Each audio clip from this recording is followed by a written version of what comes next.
AVST live webinar, TeamQ, the rise of the informal call center. Neil Butler is going to be presenting today, but before Neil gets us started, I want to let you know a couple of things. On the screen here, you'll see a couple of our upcoming webinars. We will include a link to where you can register for those in our follow-up email. And in addition to that, we'll make sure you get a copy of the slides as well as a link to the recording. And I also want to mention 2 lucky winners who are attending the webinar today will be eligible to win some Plantronics headphones. We're going to be giving those away also thanks to our partnership with Plantronics. We think it's a pretty cool giveaway. And in addition, of course, if you've joined us on a webinar before, we'll always have plenty of time for Q&A at the end, and you can type your questions in at any time during the webinar, and we will as well let you know when it's time to submit those once Neil wraps up the slides. So with that, I'll let Neil take it away. Thank you, Ann. Welcome, everyone. The rise of the informal call center, I like that title.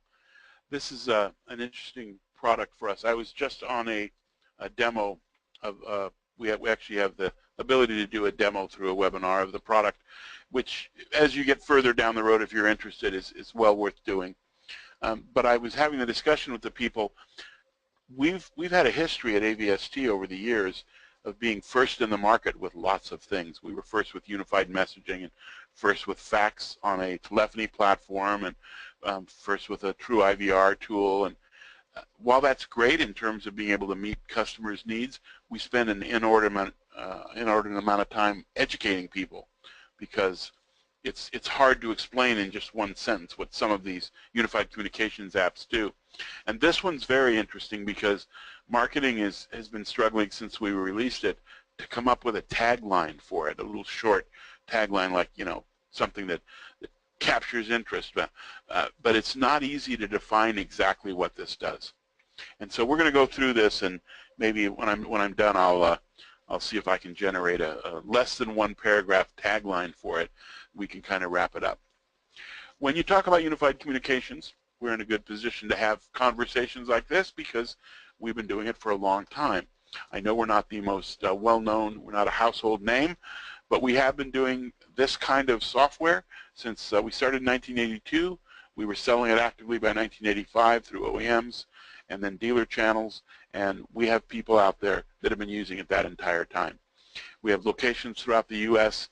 and an office in Canada, and we also sell through OEM dealers that really give us world coverage as well. And what we're known as is a company that provides best-of-breed UC applications. Everything from as simple as voicemail and unified messaging out to custom business process interface tools. And we're definitely known as the company with the broadest interoperability. We're not owned by a switch vendor or a router vendor, and as a result, we architect our products such that the people that represent us, our dealer channel, can walk into any door and talk about all the wonderful things we can do without presenting a list of all the things you have to take out or update or replace. And that's very important in today's world where everything's changing so much.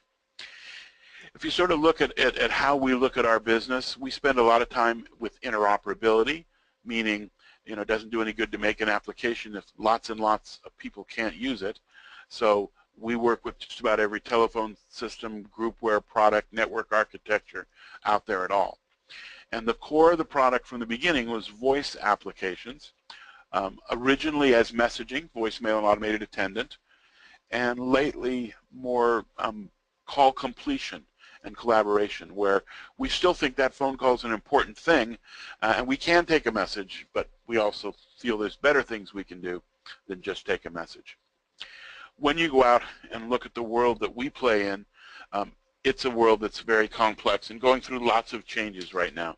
And I don't have to tell you because you're the ones that are doing the changing. So whether it's your telephony infrastructure moving to VoIP or even looking at moving to the cloud, whether it's your groupware environment, again, whatever version you have, whether you're looking at cloud or upgrading to something new, and then all the other pieces of your enterprise are in flux when it comes to communications pieces. And that's a big challenge for you, and hopefully, what we do is offer some solutions that help you in some of those challenges. The one we're going to talk about today is our Informal Call Center app.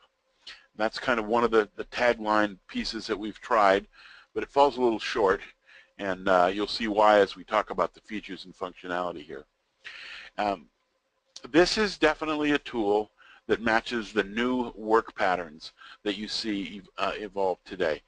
And there's a thing that we call it informal work group or an informal call center, and we're going to talk about it. We'll do a pretty good job, I think, describing it, and you'll be able to say, oh, yes, we have 3 or 4 of those. It's tagged for that. It's not tagged for 500 people in a room taking phone calls. This is not a big giant ACD type system. It's more for 25 agents max in a particular queue handling calls. You can have up to 50 of those queues or teams, but it's really for smaller teams. And it does call distribution. It can do automatic call distribution.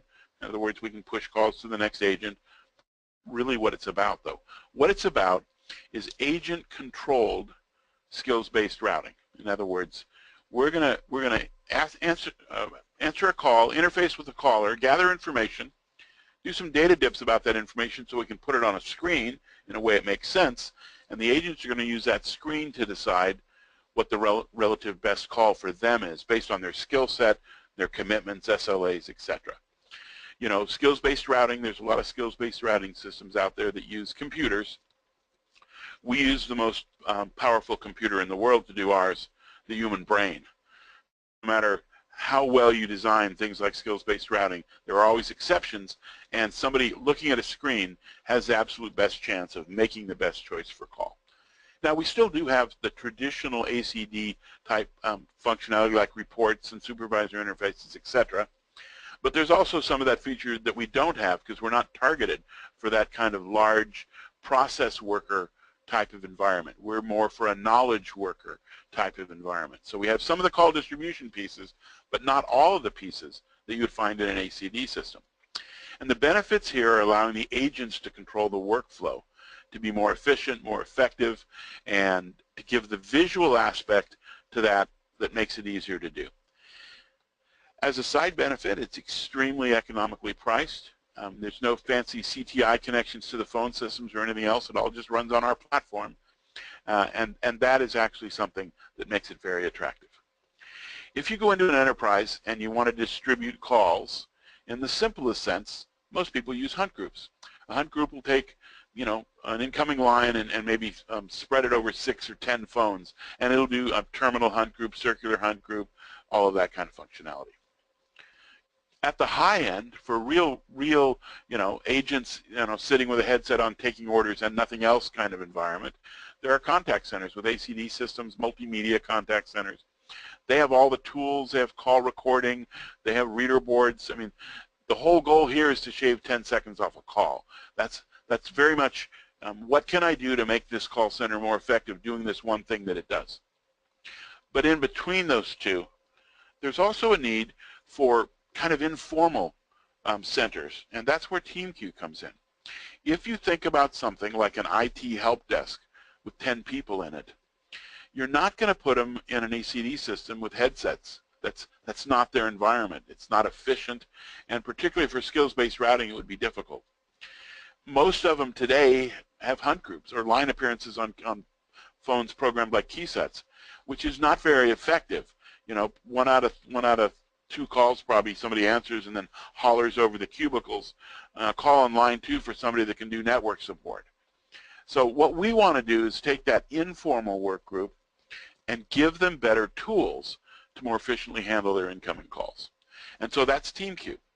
And if you have groups that are fielding calls that have disparate skill sets, different territory coverage, where everybody's answering that same line but they all do something a little bit different, then TeamQ is probably something that you're going to find very interesting. What it does is it gives you great ROI because, like all of our applications, it runs on our system, doesn't require extra servers or lines or anything along that. But it also gives you that kind of call control that you might normally have to spend a lot of money for, even though you don't really need all of those pieces. So we're going to talk about supervisor interfaces and screen pops and reports, all the things you need. But all of this will run regardless of the telephone system you're using. If you have a CX connected to your phone system, that's really all you need. The other piece we did when we first looked at rolling this out is people don't work the same anymore. And this is not just this informal work group. This is people in general. So years ago, we had no trouble coming up with a tagline for an application we had, and the tagline was, "Work is an activity, not a location." And that's certainly true, and we all know that because we're all so much more mobile. So one of the things that TeamQ does is it lets you take this mobility focus but still manage to distribute calls. In other words, the client piece we have works perfectly well on a Windows desktop that's remote with a VPN connection. As long as we have a connection, a data connection, and a telephone number to which we can transfer the calls, then this is going to work. And we see quite a few of the installations that go out that have partial mobility. I don't think we've done a full mobile one yet, but at least partial mobility. The whole thing here is the visual nature of the queue. That's what makes this different. How we get there and what we do with it, we'll see, but it's the fact that this is the only type of system I've ever seen where calls come in, the system interfaces with the callers, gathers information, and that information becomes a visual tool for the people to decide how to process that call. Not just take the call, there's other things we can do as well, and we'll look at those. So this is kind of the key point here is how this works. Now to get there, we need to get some information. And that brings us to the caller experience. Caller experience there's really two pieces we're going to go through here, the caller experience and the agent experience, or the user experience. And they both have similar elements to a traditional call center and different elements. And I really want to make sure you come away understanding those differences. The differences are a big part of the competitive advantage we offer with this, but also the differences are something you need to understand when you're talking with a customer, because if they just hear a little about the system, they'll have expectations that might be unrealistic. So we want to make sure that we're able to really describe what this system does. So in almost all the demos that I do, and in this presentation, we use an IT help desk as the kind of informal work group. And the reason is everybody has one, everybody knows how they work. They're just that perfect example of a work group where they have overlapping skill sets but not the same skill sets, but they have both process workflow, answering calls in a help desk, and knowledge worker. They don't just answer the call, they maybe go to the desk and fix something, or they're working projects in the background, etc. They're really not an ideal candidate for a traditional push model ACD. That's not how they work. But they do need good call distribution and good intelligence because of the way they are processing incoming calls. So let's look at somebody calling into an internal help desk. So somebody calls in, the call comes in through the phone system. One way or another it gets routed to the CX platform, and we answer it and we route it to the TeamQ application. And how that gets routed in varies. It could be, you could have a published number that comes straight into it. It can be a menu up front. There's a lot of ways to do that. So the first thing we do is we answer the call and we gather our first piece of information. And what we do is we actually capture the ANI number of that call. So now we know something about the caller. It's just a number. It's not really great yet, but we've started that process. And the caller is going to hear an announcement message, welcome to the help desk. And probably if we're going to offer callback as an option, we'll probably confirm their callback number. Something like the number you're calling from is 213-555-1212. If that's correct, press 1. If you'd like to enter another callback number, press 2. Then we get to ask them questions. We can ask up to 2 numeric questions. What is your account number? What is your contract number? What is your zip code? What is your primary telephone number? Anything we want that's numeric. And up to 2 multiple choice questions. What's your operating system? What are you looking for support on today? Those kind of things. And we're going to take all that metadata, and that's what we're going to use to populate the screen. So in this case, the person calls in and we ask them, and they're using the Linux operating system. And what we're going to do next is start taking that information and figuring out how we can use it. So we asked for a number. They gave us their account number. We asked them a multiple choice question. They said they're looking for support on Linux. and we captured their ANI number. So now we know some. Now we can put all this up on a screen and let the agents look at it and decide what call to take. And there's some information that's good, but a lot of it's kind of cryptic in that format. So what we're going to want to do is a data dip. In other words, we're going to want to take one of those numeric pieces. In this case, we'd probably use the account number, and we want to go to some database and exchange that for more useful information. So in this case, we're going to talk about Salesforce. What the database is really doesn't matter. If that database has an API, a web services interface, a stored procedure call we can run against it, anything, then we're going to be able to do a data dip. And those data dips are something that we generate as part of our product. There's a part number for them and a very low cost to do it. It's not like expensive custom programming. It's just a service charge for us to figure out how to do that data dip. We're going to go in, we're going to push in that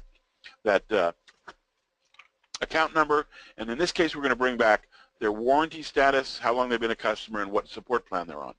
And that's the kind of information that we're going to be able to show on the screen, because that information makes a lot more sense than the numbers, and now we have things that an agent can use to make decisions.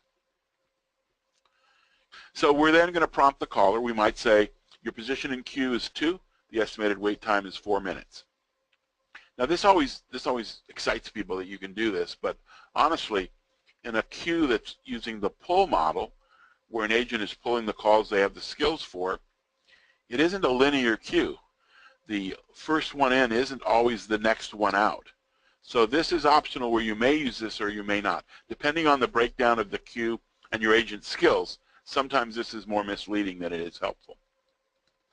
But the next piece you'll definitely do. To hold for a representative, press 1. To leave a message, press 2. To request a callback, press 3.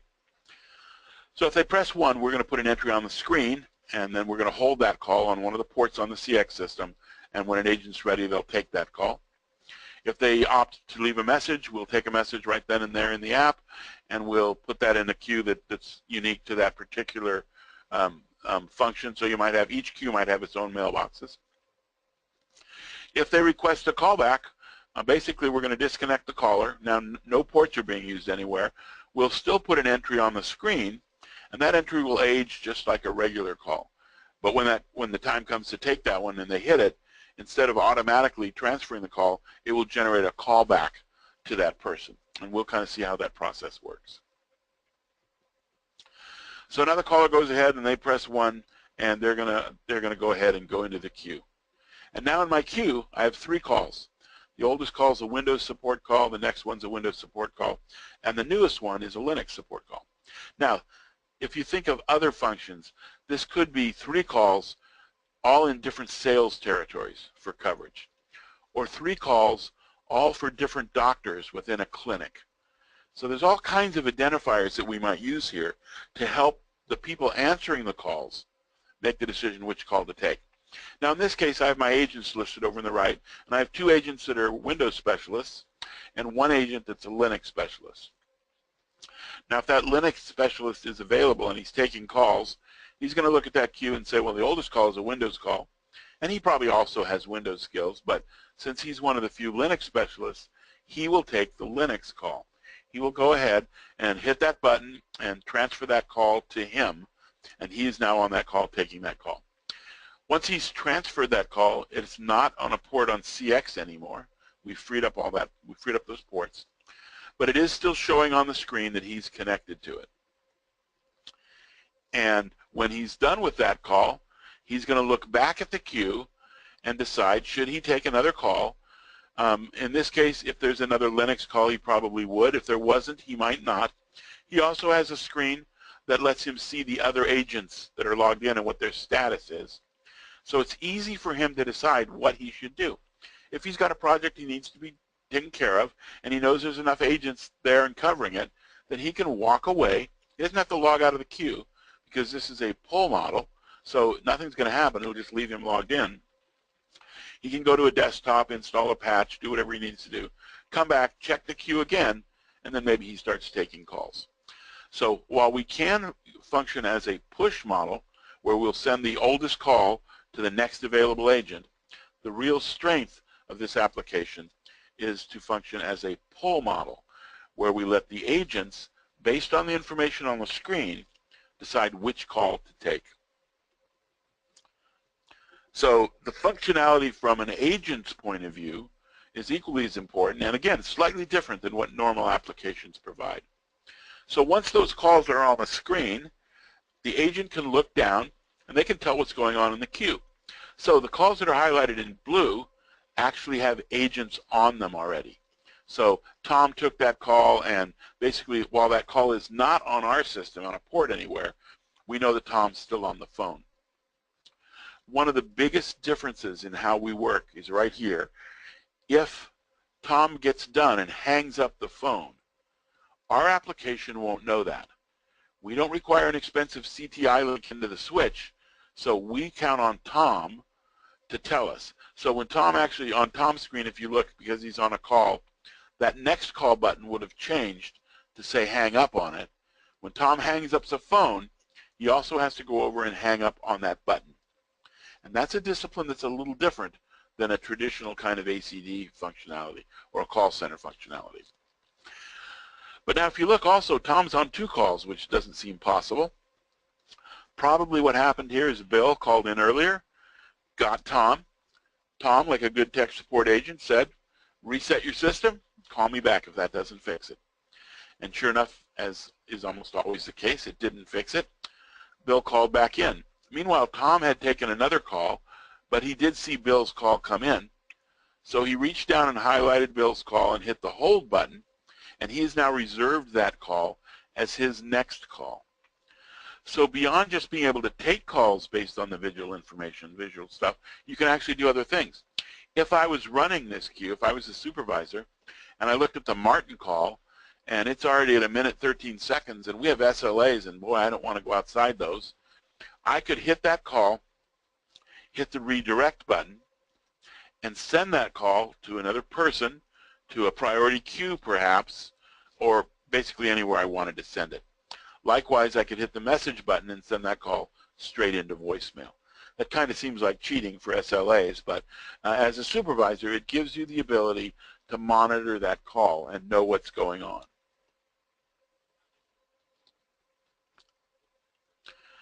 So if we look at the whole concept here of a call coming in, we answer it on CX. We're connected through the PBX. We play the prompts. Now the prompts can be as simple as, thank you for calling the help desk. The next available agent will be with you shortly. If you're using a push model queue, you don't necessarily want to gather any information. Or it could be much more verbose, just depending on what you're trying to accomplish. The agent takes that call. It gets transferred to the agent. Now it's coming in through the PBX to the agent. No connection to us, but that data record is still open until when the agent hangs up, they also hit the hang up button to close out that record. That record will have all sorts of information in it. It will have, from the reporting package you can get, we'll look at the reports in a second, but all the average times and all the things you'd expect to get.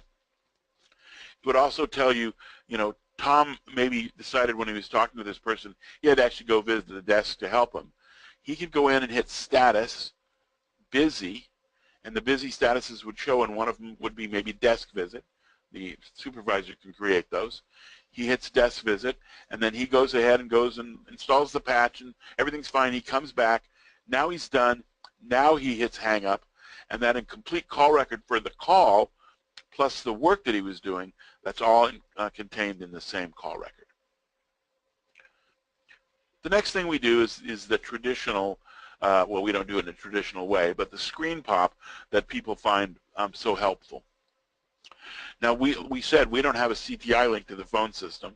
Those are very expensive and unique. You'd have to write software for every single one of them. Instead, how we do screen pops is by doing a pull model screen pop, just like we're doing the calls. So for, let's say, the identification ID field, when I program that up, I can go in and say, here's a link to that application that I'm running at my desktop.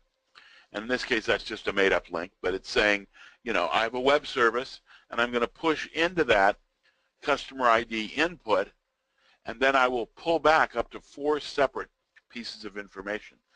This is how we asked in the earlier screens for somebody to put in their employee number, but we were actually able to show their name.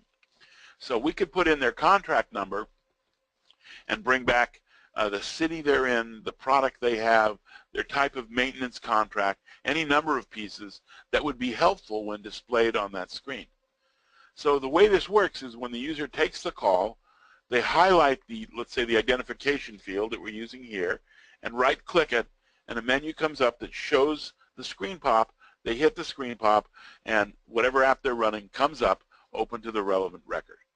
So this is something that we build that they're actually pretty easy to do. So far, we really haven't had much in the way of a challenge. Most apps that people are running at their desktop today are very open. They have a web service or an API or something we can use to generate that link for the screen pop. Besides the agent screen, they also have a screen where they can look at the status. So in this case, you're looking at all the agents that are logged into this queue and what their current status is. So you can see Carol is in a busy status on break, and Jose's in a busy status wrap up. Tom, Mark, and Bill are on calls. Cindy's idle, Marcy's idle, and Pat R is in monitoring, meaning he's watching the queue, but no one can send calls to them. But he can still see the queue, and then he can jump in if he needs to. The kind of lifeblood of a true call center is the reporting information. And while we don't necessarily consider ourselves a true call center type app, call agent logs and reports are important. And if you look at, if I'm sitting there and I'm the agent, or I'm the supervisor of the queue, there's a couple of things I want. I want to know how we're doing today. And while we don't have reader boards, we do have a set of logs that sort of show you current status. Not just like what's in the queue, but how have we done in the last hour? So show me the last 10 calls. What was the status? You know, what's going on in my queue? Whether it's a call log, an agent log, or the entire queue log, this is just a snapshot piece that the supervisor has. For the true analytics that most of these call centers, even the small informal ones, probably want to do, we have a reporting application. Now this reporting application is written and it's accessing the database on the system. The database is actually a Microsoft SQL database, and all the reports are built using Microsoft SQL report generator, which means you can modify them or make your own reports as well. But we're pretty happy that we have probably all the reports you're going to need. Our last software version added 5 new reports based on feedback from customers, and we're now pretty comfortable we have the reports package that we need. All the reports follow kind of a similar format in that they show you the activity broken down by agent or queue or whatever it is you're looking at, followed by individual summaries, followed by a complete report summary. And this one that we ran wasn't all that good because it was obviously on a demo machine, but the reporting package is a pretty healthy package. So the trick with TeamQ is to understand what your customers need. We have, like I said earlier, we have a number of times a week when somebody decides they'd rather buy TeamQ because it's 10% as expensive as renewing their ACD annual licenses for their agents. And most of those conversations are spent with us figuring out whether that's really what they want to do. There's a change in discipline between how users would work with this and how users in a push me a call center would work. Because of the way we architect our overall system, this works with any telephony platform. This works with multiple platforms. If you've got, let's say you have 3 or 4 different phone systems in a campus environment, and all of them are hosting users that could use something along these lines, there's no problem connecting to all the phone systems and having TeamQ operate on all of them, including spreading agents across systems and everything you'd need to do. I always like this marketing slide. TeamQ is going to be easy. It is an easy thing to configure and to install and to maintain and to use. Explaining it takes a little bit of work, and I think you probably see why after what we've gone through. You really have to have some different kinds of conversations. When you create a new solution that solves a problem that people have just been living with, there's quite a bit of work going out and explaining what it is you have and how it's going to solve their problem. Let's run through just a quick overview of how this is going to work again. Customer calls in, gets a greeting. We read them back their callback number. Now, this is optional. It doesn't have to do this. This is something I turned on for this queue that I built earlier. To use this as your callback number, press 1, otherwise press 9. So they press 1, and now we ask them some questions. Please enter your employee number. Please enter your zip code. Please enter your contract number. And then a multiple choice questions. For support on Windows, press 7, Office, press 2, etc. So now we have all that information. We go out and we do those data dips. We're kind of getting ready to go. Optionally, we may tell them where they are in the queue, depending on how the queue is functioning. And then we may say, to hold, press 1, leave a message, press 2, request a callback, press 3.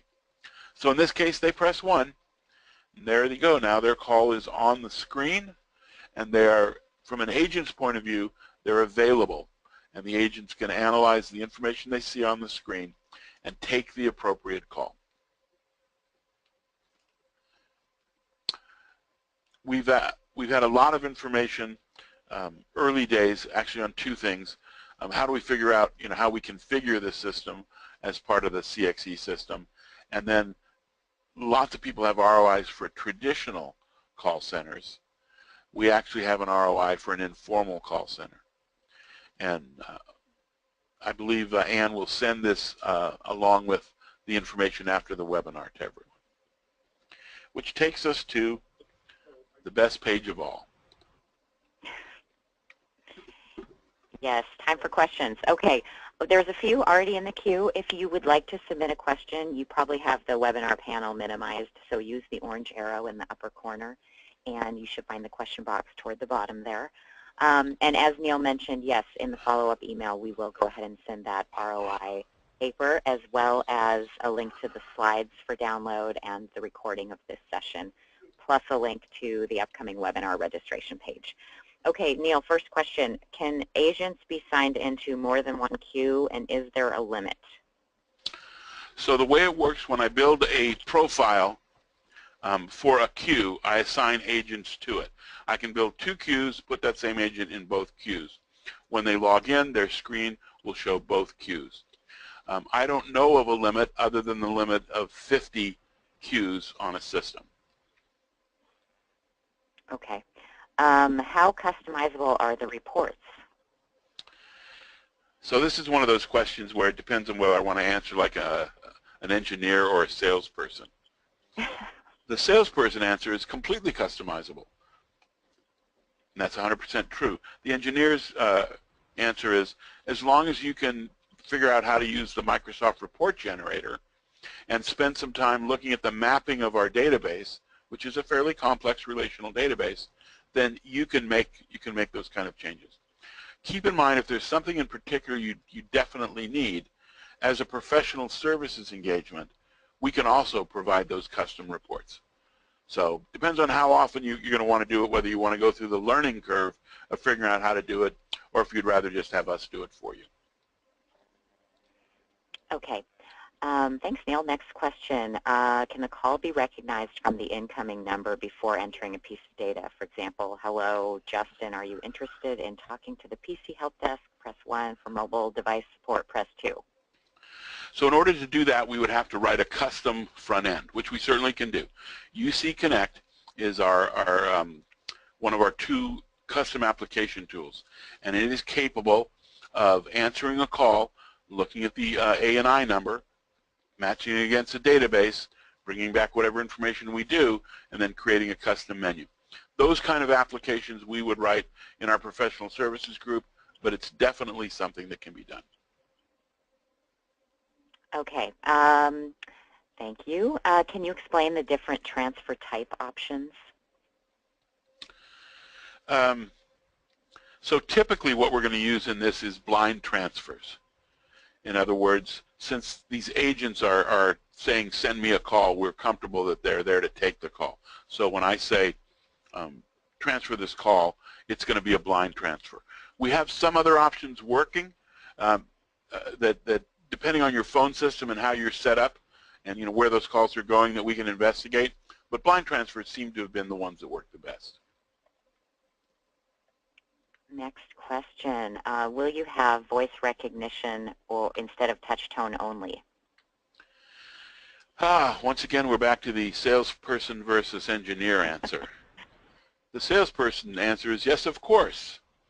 The engineer answer is I have no idea when. Certainly not this year, and probably not at least halfway through next year.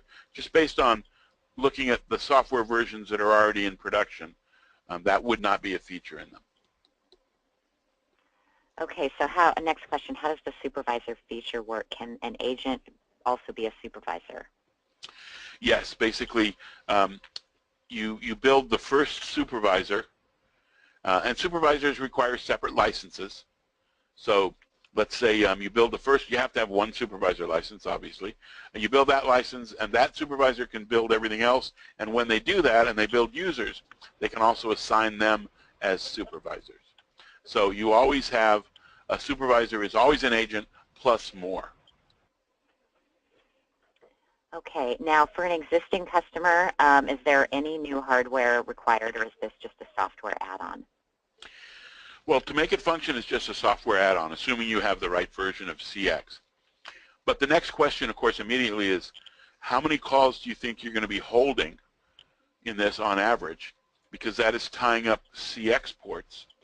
If your CX system is already running pretty close to busy, you may have to increase the number of ports based on the number of calls holding.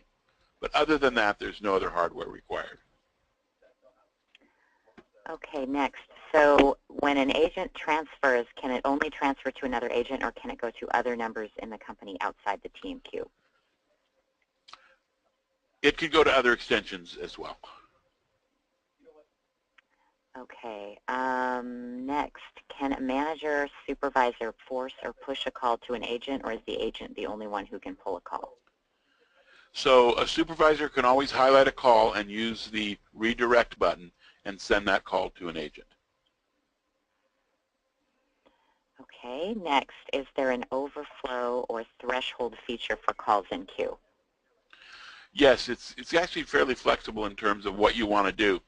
You start by putting the call in queue and playing some announcements, and then after a certain amount of time, you can have an overflow destination that could be a priority queue, or it could be take a message, or it could be any number of other things. So you actually have the ability to track that call through based on times with different things. Eventually, typically, the call would go to a message mailbox if there were no other destinations available. Okay, thanks, Neil. Looks like maybe just one more, unless someone's still typing. When in the queue, or what controls the music on hold? When you build the queue, you actually have a little drop-down piece that says, here's what I want for music on hold. Now, we ship with 3 royalty-free little, there's a string quartet, a piano solo, and I don't even remember what the third one is. And you can pick any of those, or you can replace those within your own WAV files, and we can use those.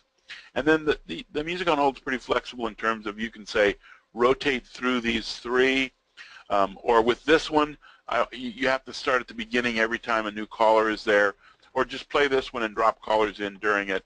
So it is a very flexible MOH kind of setup. Okay. Well, thanks so much, Neil. I think that wraps us up. So just another quick reminder, we will send that follow-up email, which will include a link to the recording, the white paper, upcoming webinars, as well as the slides for download here. And we just want to thank you again for taking the time to join us. Hopefully this was very informative based on the volume of questions we saw. A lot of people were, had joined and had follow-on questions, which is always exciting for us to see. So have a great day, everyone. And again, Neil usually wraps us up, but just one more closing thing. If you have feedback for us, you can always email us at info@avst.com. Sorry, Neil, I stole your thunder there. No I don't know if you have anything else to close us up with. I'll make something up. Okay, sure. I just want to say thank you for taking the time, and we do expect people to get back to us on that info line, because we need to know if we're providing the right length of webinar, we're covering the right topics, that the format is good. We're only doing this to get the information to you, so you need to let us know what information you would find valuable. So thanks, everybody. Thanks again, Neil, and have a great day, everyone. To learn more about AVST, please visit www.avst.com.